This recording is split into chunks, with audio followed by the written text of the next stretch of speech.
تصدق إن أول عربية في التاريخ ما كانش اسمها مرسيدس؟ أنا معاذ من برنامجكم على المكشوف. قبل ما المرسيدس تبقى فخامة وقبل ما النجمة الثلاثية تبقى رمز للأغنياء والثروات الألمانية، في سنة 1886 راجل ألماني اسمه كارل بنز قرر يعمل حاجة مجنونة. كارل بنز اخترع أول عربية في التاريخ تمشي بالمحرك، مش بحصان، مش بمحرك بخار، ولكن بمحرك بنزين. العربية دي كان اسمها بنز باتل موتو فيجن.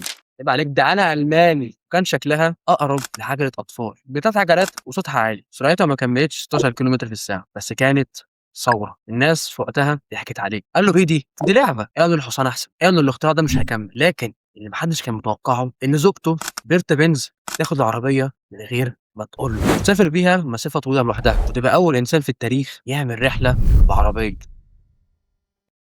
الرحلة دي أثبتت إن العربية تنفع، ومن هنا بدأ المستقبل. بعد سنين شركة بنز اتحدت مع شركة تانية اسمها دايملر، ومن هنا طلع اسم مرسيدس بنز النجمة الثلاثية، اللي بترمز إن محركاتهم هتسيطر على البر والبحر والجو.